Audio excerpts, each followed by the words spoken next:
Okay, my name's Tim Wirth. Want me to talk to the camera or talk to you or what? Whatever you feel comfortable Either with. both ways. Okay. I'm sure you can handle it. Okay, my name's Tim Wirth. I was fortunate to represent the 2nd Congressional District in Colorado for 12 years and then was a member of the United States Senate for a term from 1986 to 1992. So I had nearly 20 years of representing Colorado and Washington. I had long been a baseball fan. I used to go out to Bears Stadium, the old Bears Stadium, when Curtis Roberts was the second baseman, and then when it was a Yankee franchise. One year they had Tony Kubek and Bobby Richardson and Marvelous Marv Throneberry and Don Larson all on the same baseball team. I went a AAA baseball team. It was a great team, so we used to go out there a lot. And I knew the Hausums, and Mr. Hausum was always very nice, and young Bobby was, I guess, half a dozen years younger than I, but they were a great baseball team and a great baseball family in Colorado. When I got to Congress, there was a congressional baseball team, and the other member of the delegation in Colorado who was interested in baseball was Dan Schaefer, a Republican, very nice guy and a good baseball player. And he was from a district in southern Denver area, maybe going down into Arapahoe County, I don't remember. But a nice guy, and he and I were good friends and so on, and we used to laugh about what can we do to get baseball to come to Denver. And that was just a very casual conversation. When I got to the Senate, one winter, there was a big Democratic fundraising event in Arizona at John Gardner's tennis ranch, and members of the Senate would go and play tennis with lobbyists for 3 days, and it was great tennis, and it was a lot of fun. And one of the one of the hosts, lobbyists, was Peter Ueberroth, who was then the commissioner of baseball, but he'd been the head of the Olympics. He'd done a very successful job of putting the Olympics together in Los Angeles, and had been asked, I think, by Major League Baseball to take his talents and put them to work on baseball, which he did, and he was at this session in Arizona. And I had dinner with him one night and then talked to him the next day, and I said, well, what are you doing about expanding Major League Baseball? Denver's always had an interest in doing it, and he sort of gave me the back of his hand. He could give you the back of his hand in the most arrogant fashion of almost anybody you've ever met. I mean, he was a doozy. Anyway, but he was very talented, very smart guy, and he knew sort of he was in control, and he was the commissioner, he was in control. So I said, well, we ought to have a conversation about that. And he said, he was after me for something else. And so he said, sure. I said, why don't you come to Washington and we'll get a few people together and talk about the expansion of Major League Baseball. So he said, fine, he'd do that. Next time he was in Washington, he'd let me know. So he did. And that was, I don't know, 4 or 5 months later, his office called and said that he was going to be there. And did I have some time? So I said, I'd be happy to set up a session in the afternoon. In the meantime, I had really gotten the bug about thinking about what we might do to expand and put pressure on this guy. And so I, through a staff guy that I had named Bob Drake, who does a lot of polling in the local community. So Bob's a very, very creative fellow. And he and I, right after the Senate election, began to think about what might we do that would be interesting.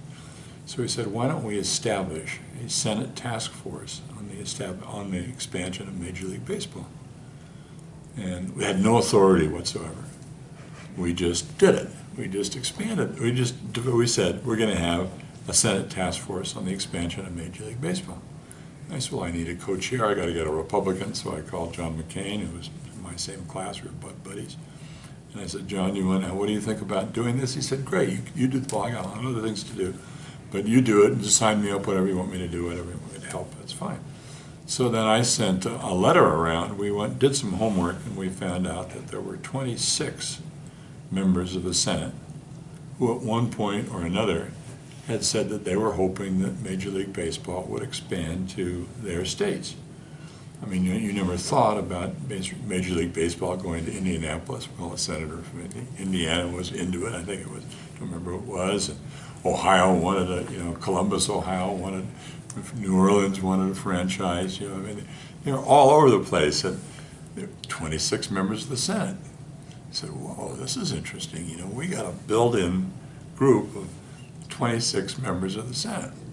So we made a stationery that said on the top of it, Senate Task Force on the Expansion of Major League Baseball. We had no authority. We just did it. You know this. So we just did this, you know, and give a copy to all of the members of the task force, where their names were down the side. You know how you do that sort of thing, you know, the task force name at the top, and then membership all down the left-hand side. It's a pretty august group of people, 26 members of the Senate, pretty good. And so gave copies of it to everybody, and said, let your guys at home know. You know, we thought we'd sort of let your folks at home, these are political issues for them, know that you're a member of the Senate Task Force on the Expansion of Major League Baseball. So a lot of these guys are writing out to their home television stations and home newspapers saying, you know, I'm one of the founding members of the Senate Task Force. So anyway, you got a lot of interest going. So you're saying, well, maybe we can get something done in it. And so then Wirth calls and says, you know, I'd really like to come and meet with you. And I said, well, there are a few people that might want to meet with you. So he said, great. And so we had an appointment like at 2 or 3 in the afternoon. And the way the Senate is set up, the Senate is in the Capitol building is different from the office buildings. The way it's set up in the Capitol, and there are 2 or 3 quite significant rooms in the back of the Capitol, good-sized rooms on the first floor in the back. And you go down a corridor from the main corridor, and you wind your way through, and then suddenly there's a very good-sized room in the back. And Wirth came, and I met him in the lobby of the Capitol, and walked him back. I said, our meeting room's going to be back here. And we started around and started down the corridor, and down the corridor was a huge television cable. Let's remember, this is sort of, you know, old-time days where the television had to go have a huge cable. And this huge cable snaked down and went into this meeting room. And he looked at that and he said to me, you son of a bitch. And he caught on right away that what had happened is that we were having a television extravaganza for all the members of the Senate Task Force on the Expansion of Major League Baseball. We had told all of them that Wirth was going to be there and to show up, which they had all done, and they all called their home team television station. So in this room, against the back wall of this room, there were 3 risers, you know, risers on which television cameras sit, jammed with television cameras. Wow. There was a television camera there from every one of these guys' hometowns that wanted to expand Major League Baseball. So I mean, so Wirth couldn't very well turn around and walk out, right? We had it all set up with a podium, you know, and a place where the senators could sit, you know, and ask serious questions of the commissioner why it hadn't expanded baseball into New Orleans, expanded Major League Baseball into Tuscaloosa. I don't remember how it was. But so Wirth comes in and he looks around. I introduced him to all the senators. They're all sitting around, you know, happy to see him. And he is festering. He's so angry because he's known that it was a little bit unfair of me, I suppose, but, you know, surprising him in that way. But so he's a big boy. He's a big boy. You know, they got the long pants on. You know, you got to be able to handle it. Yeah. So we went through then about 2 hours of this meeting, at which point each one of the senators had the chance to talk to Wirth while their own camera was rolling away. So there's all this footage that went out all across the country about, you know, expansion pressure by senators to expand Major League Baseball. Major League Baseball had been at that point just really negative. I mean, they were just, no, we're not going to expand. You know, it'll erode the quality of the game. There aren't enough players already. You know, they had a whole series of specious arguments, you know, about why they couldn't expand Major League Baseball, even though Major League Baseball at that point was, I don't know how many teams there were, 18, maybe 16. And the population of the country had almost doubled since Major League Baseball had last expanded. So there are arguments that there was no talent and no market and all that sort of thing. They just didn't want to expand. They had a monopoly, you know, and monopolists like to have a monopoly, and they didn't need to share those revenues. You don't have to share those revenues. That's right. And there were threats of other people saying, well, we'll take away their exemption. I said, you know, that's not the way to proceed. We're not going to do that, because if anything, that will just make them really furious and push them into a corner, and you have to go through all kinds of action on Capitol Hill, and it got to be really messy, and that is not a strategy that's going to win anything, to try to take away their particular tax preference. Rather, I said, it's much more important to have them hear from a lot of constituencies, a lot of political pressure, have them hear from a lot of people about how important this is, and that's our winning route, not the punitive one. And so we had this 2-hour session, and everybody got in their time. Everybody had their interview, and the Columbus newspaper had their piece, and the Columbus television said, well, it may be tonight that Columbus will be the next city in Ohio that has Major League Baseball. Anyway, so we had these sessions, and Uberoth at the end of the thing was, he was really angry. And he turned to me on the way out the door and he said, you're never going to get Major League Baseball expanded. I have anything to do with this. You're never going to get Major League Baseball. So I figured, okay, you take them one at a time. And that's what you do in this business. You take them one at a time, you decide what you want to do. And there are a few bumps on the road, but you can get it going. Well, not long thereafter, he got fired. Uberoth did, and he got fired because he was not the most pleasant, cuddly person in the world. And the pressure for doing things about there. Other issues with Major League Baseball that I don't remember that were going on. There was maybe the beginning of doping was starting to show up and so on. I don't remember what was going on, but there was now an increased amount of attention from some of the owners, and so they decided they better, get a new president to come in who would be much more open in dealing with the public. Uberoth was not good at that, and they could get somebody who was good at that. So they asked Bart Giamatti. And Bart had been the president at Yale, a very wonderfully funny raconteur, and he was a scholar of, I don't know, of maybe American literature or whatever, but he could tell stories and he could charm anybody. Raised a lot of money for Yale, was a very, very popular president at Yale. Hard jobs, those are. And he took over as president, and we immediately called him. As soon as he got named, we immediately called him. He had a meeting with the Senate Task Force on the Expansion of Major League Baseball. He came in, couldn't have been nicer, all sitting around a table, 20 or 25 people, and he said, I'm for expansion. He said, I think we ought to expand. He said right there. This was, the war was over. In terms of it seemed to us that then the war was over, and the question then became, where is Major League Baseball going to expand? How are they going to go about doing this? So they went through a whole series of so I figured, we've been successful, we've done what we can do. It's now not going to be up to the Senate to decide where expansion comes. They've said they're going to expand, so that's what we set out to do. So the Senate Task Force on the Expansion of Major League Baseball was no longer necessary, so we formally disbanded anyway, it was no longer the Senate. We didn't need it any longer. So they then went in the process of trying to figure out where they were going to expand. They sent a delegation out here, I remember that. And they called me up and they said, we're going to be coming, and who should we meet with? And I said, well, you got to meet with the governor. And then so the governor's got to come, and the mayor, and then they're looking at where a stadium's going to be. And I remember trudging with them all the way through the railroad yards and then up and sort of showing where a stadium might be. And that was obviously a big issue from them. They had the old Bear Stadium, where were they playing? Mile High, I guess. They were playing at Mile High, and they could play at Mile High for 2 or 3 years until that was going to be okay with them. If they expanded, that's how they had to build a new stadium. And so Romer then moved in, as only Romer could do. Sharpest political elbows in town. I will never forget it. I'm talking to 2 or 3 of the owners whom I'd gotten to know. They're a nice bunch of guys. They're not the swiftest people in the world, but they're a nice bunch of guys. Sure.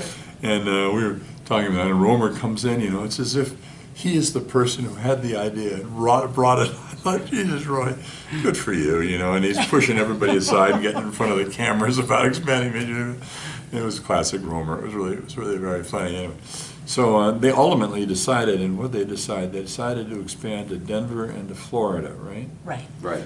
And then it became clear, we had a meeting with McCain, and it became clear that Arizona was going to be next, and that was sort of a schedule that Giamatti laid out. And then he died. Giamatti, he was only there for a month or 2 months. It was a short period of time. It was really sad, He's just a charming guy. He was perfect for Major League Baseball. So they then hired a guy, what was his name? The guy who then became the commissioner, who had been a very fine athlete at Williams Bill College. White? No, Fay Vincent, yeah. Oh, Fay Vincent. Fay Vincent. Yes, yes. Fay Vincent had been a very fine athlete at Williams College and had somehow, in some kind of an undergraduate episode or something, fallen out of a window and had broken part of his back, and so he limped and was not in great shape, but was just a great guy and a very, very shrewd businessman. You could tell, that he really knew the business of entertainment and knew sort of how to deal with various things. He was very good as a public person. He was a really smart choice for them to have. And so Fay was the commissioner. Must have been probably 10 or 12 years, I think he was, just before Bowie Kuhn. I don't remember what that order was. Anyway, but he was very positive about all of this and sort of laid out the schedule for what they were going to do, and then it got its own momentum. And the community then jumped through, and you guys know a lot about that, the community jumping through and figuring out how to raise money for the stadium. I remember I was at that point the point person for the state of Colorado on the new airport, getting funding for the new airport. I was the sort of designated person on the Hill. I was in the Senate, I was really interested in this, was friends with a lot of people on the appropriations committees, particularly Senator Lautenberg from New Jersey. So I was spending a lot of time then trying to figure out how we were going to get our ducks in line to get funding for a new airport. And we had to go through a lot of battles then because the industry didn't want to build a new airport. The easiest, cheapest thing for them was to expand Stapleton and to put Stapleton in the Rocky Mountain Arsenal. And they wanted to do that. And he said, "Oh, no problem at all, no health problems, don't have to worry about that. Just put concrete on top of it and all our runways out there, and it'd be a lot easier. We keep all of our infrastructure." And so said, "I don't think that's a very good idea. I mean, if you have no idea what's buried out there. You have no idea what's in it. What happens if a plane crashes out there and you get some kind of conflagration? What would that be?" So that was a pretty nasty battle. So we had to put together, so baseball's moving in this direction for Denver, which is great, beginning to get going, and I was sort of faded out of that. I'd done my deal there. So I was spending all my time on the airport and getting the funding for the airport. I remember there was a lot of people went around door to door to door. I remember helping go door to door in North Denver and so on to get people to sign the petition for the bonding for the airport. So, Denver did very well to be able to get the baseball stadium built and the new airport then, all in the same, I suppose about the same decade. Was Federico mayor then? Yeah, Federico was mayor, yeah. Federico was really good. He was a good facilitator and I think a really good mayor. And we had a vision for the city and what ought to be done. So that's my story about Major League Baseball. It was a lot of fun. So have you followed it a lot? Have you gone to games? Oh yeah. When they finally designated a franchise for Denver, the two guys that owned it, Mickey Moniz was one of them. Yes. John Antonucci. John Antonucci. Mickey Moniz was a little bit sketchy from somewhere in Ohio. That's what the feds said when they put him in prison. I think so. And he was the money behind Antonucci, I think. I wasn't quite sure what it was. But they were the owner. They were the owner group, right? And we were, again, I thought better meet with them and make sure that they meet everybody here. So we got a group, and they got themselves pretty well plugged in right away. And they asked me when they first then did the designation for seats at the new Coors Field. They asked if I would be interested in putting in to get season tickets. And I said, sure, if I can set it up in such a way that if I have the designation on my name for a certain number, a certain hierarchy, I don't have to spend the money. I can get somebody else to buy. We can have a partnership. We have a partnership in doing that, so I'll put my name in and they can put their money in, but that was fine with them. So I got number 20, which was pretty high. That's pretty great. Good. So we were able to, I chose 4 seats down right off the first baseline, right behind the foul pole on the first baseline, and then 4 seats up in the balcony in the first row above first baseline. So we still have those 8 seats, and I go half a dozen times a year. And you know, the other partners in the group, they have it for their clients and so on. It's a very happy situation. I think it's great for Denver, and particularly now, look what's happened to Denver baseball. It's really gotten really good again. You know, after, and it looks like they, you know, they're going to spending some money on some pitching, and they got some. So Denver's going to be in for a good 3 or 4 year run, I think. Right. I hope that I've never been. Anyway, I hope the management of the franchise is up to the quality of the players that they have. They've always had. They've got a new general manager, I think, in the last couple of years, and he's been good and tough, I think, and sort of really making some of the tough baseball decisions that have to be made, so that Denver now ranks with some of the good young general managers like Boston and Los Angeles and so on. So that's going to be very important for the stability of the franchise. Yeah. A lot of people will go to baseball games again, which is great. Yeah. Yeah. Well, Nothing better than sitting at, you know, sitting at that when the sun goes down. I mean, there's nothing like it, you know, to be up there in the stands and the sun's going down and it's absolutely beautiful Rocky Mountain night. There you are looking out at the Rockies and playing good baseball. Well, and I think in the design of the stadium, they did a great job in the Think so? design. I agree. You know, they talk about the concourse as one of the few in the nation where there's not obstructions when you have to go to the concession stand between you and the Yeah. field. And so, you know, I It's think it's everybody did a impressive. great Yeah. job. When you were holding those hearings and having discussions. We had one hearing. That's right. So did It Peter, was one extravaganza. did Peter Uberoff at that time just say flat no, or did he talk about, or did Fay Vincent talk about what kind of criteria would be necessary? I'm Would sure you they have did. to have a baseball-only stadium? I'm or- sure that they would have done all that, but I just remember that Uberoff got into that room and he couldn't be, you know, he couldn't say he couldn't be really nasty, so he had to put up with it and answer all the questions and so on. But Yeah. I honestly, I don't remember. It was not a matter of, this was not a technical decision that was getting made about what they were going to have, this stadium or that kind of capability. It was a political decision that Major League Baseball was making. Right. And they had to expand. There was tremendous pressure on them to expand. You know, there was a hovering over on the side, the idea of taking away their tax preference, which I didn't think it was a good idea, but I suppose they must have thought about that. But they knew they had to expand. Right. And Uberoff didn't recognize that, but, you know, certainly the next two did. And you know, we're both very political people and realized it was time for Major League Baseball to expand. And by the way, it'd be good for their market. You know, come on, let's go. You Absolutely. haven't had baseball from Kansas City to the West Coast for forever. You know, never had. But if you hadn't set up your committee, I mean, it could have gone on for another Forever and ever. two or think that's 3 or true. 10 years. I mean, I think it it could have kept gone going. on. Yeah. I think it could have gone Yeah. on for quite a long time. Yeah. Because there were some of the owners didn't want to do this. You know, they had a Right. monopoly and they didn't like it, and some of the owners were with it. But I don't know if we had made that much of a difference. We certainly had a good time. Well, I think ultimately it played to their best advantage because, I mean, it wasn't long after that the players went on strike. And, I mean, at that time, we were still setting attendance records. Yeah. I mean, we were a bright and shining star. 4 million attendees that first Exactly. year, wasn't it? Yeah, Something it like was. that, Yep, 4 million. Impressive. All-time record. And, you know, you'd see games across the country, every place else, empty stands, Yeah. empty stands. Yeah. Yeah.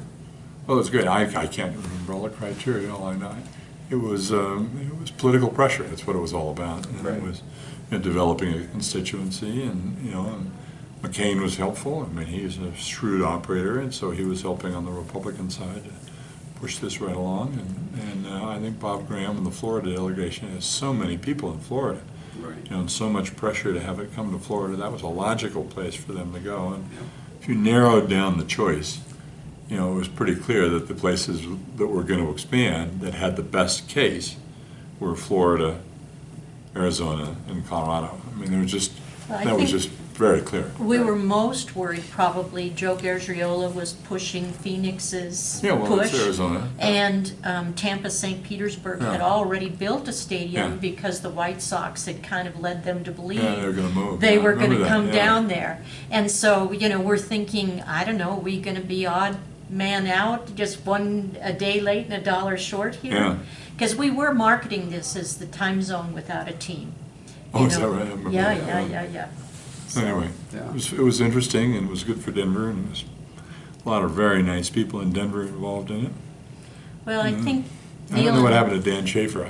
He passed away a long time ago. Did he? Yeah, but I think that he said he didn't. This was a Senate play. Yeah, this was a Senate Right, pressure play. right, So, and right. I don't remember that. Dan was a really nice guy. Well, he was, but- I knew him, and he was interested in it, Yeah. but I don't know if No, but he he didn't wasn't- have a he committee wasn't or a either player. He anything didn't- else. no. He just liked baseball. He was on the House side, and Right. play was in the Senate. well, and I think Neil and I are convinced that if you wouldn't have had the task force hearings, that they probably wouldn't have expanded. I think we're pretty convinced that, Paul Jacobs, who worked with Antonucci and Monis, I remember him, yeah.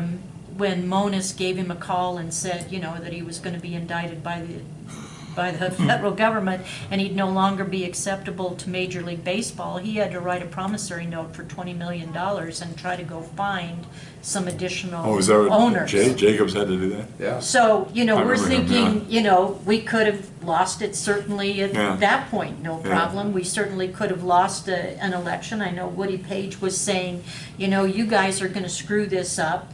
If we lose this election, then, there's no way Denver's ever going to get a team.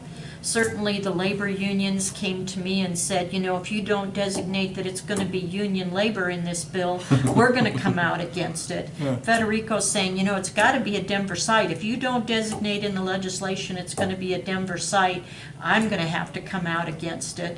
Well, It's it's complicated. You guys did a great job. I mean, that was probably more complicated was the siting in the stadium. I'll tell you one last part of this. That was the first series, the first games played in the old Mile High Stadium Right. when the new franchise was there. 3 Grapefruit League games were there. And then they had, a lot of people were out, see, this is the first time they'd seen Major League Baseball. Major League Baseball. Yeah. So they had these 3 games, and the first one was, I don't know, the mayor threw out the ball, whatever it was, and the second one, the governor threw out the wood, whatever, something like that. And the third one, I was asked to throw out the first ball of the third game. And one of the kids that worked for me who had been a catcher and was he said, we're going to do is you're going to practice. I don't want to see you bouncing this ball Yeah, up there. yeah. Good idea. So we practiced for 10 days or 2 weeks, so they were sure that, I could get it and make sure there was it. And so I got up there and, they announced, and, they did the public, and throwing out the first pitch is, and of course the cacophony of boos. Anytime a political person's anywhere close to a ball, you boo, That was pretty good. And so I get up there, and I look at we'd practice. I look at Neil like this, and I shook him off. That's And I shook him off the second time. And by that point, everybody was watching was booing like crazy. And then I threw it up there, and it got there. It didn't bounce up. Shaking off. That's funny. It was so much fun, Yeah. Well, and I think too, in talking to Federico, he's asked to speak across the country about how was Denver able to get this accomplished. And it is such a great testimony to everybody working together. Yeah. Didn't matter which party or whatever, everybody just kind of Yeah, he got was in terrific. He was a and really worked good mayor. together. Yep. Yeah, He yeah. was a really good mayor, and he had good counsel, and a lot of people in the business community really caught on. And just remember, they had a lot of pressure because they were trying to think about a new airport too, and that was going to be an expensive. Where was that money going to come from? Right. And that turned out to be the most expensive public works project in history, west of the Mississippi. Except for the VA hospital. That's after my time. But those were really good and fun for Denver. Yeah. Yeah. Those were the good old days, Yeah. huh? Back in the days, they Yeah. say, back in the day, and people worked together and had a very, very interesting time doing it, had a common vision and for what they wanted to get done, and, were able to sit down and, you guys did all the work in terms of siting. That's got to have been the toughest part. Ours was easy. Well, interestingly enough, Terry Considine was my Senate sponsor. Was that right? And in those days, the Republicans controlled the House and the Senate, although Roy Romer was the governor. And Terry, being a former, a real estate broker, took eminent domain out of the bill, eminent domain power for the Stadium Authority. And so a story that a lot of people don't realize is that the Copperthwaite family owned the land around home plate, and that most stadiums are built from home plate out. But because they could not come to an agreement and didn't have eminent domain, they couldn't come to an agreement with the Copperthwaite family, so they had to build the stadium from the outside in. And they could have had a home plate owned by private in the rest of it. Exactly, well, yeah. eventually So, she got the condemnation power in there. Eventually, we got the So Terry condemnation. was not helpful. Well, I mean, that you never want to speak about your co-sponsor in a disparaging way, but it was not helpful that he took condemnation out of the bill. Sketchy guy. Well, interestingly enough, we've had an interview with Terry, and Good. Terry said he didn't vote for the issue on the ballot, but he thought it had the right to be on the ballot. Good. So, some people stick to their philosophical bent, and I think baseball's been very, very good for Colorado. I so- think it's been great for Colorado. Yeah. Well, thank you very much. Thank you Tim. very much. That's Yes, fun. yes. Thank you very Appreciate it. much.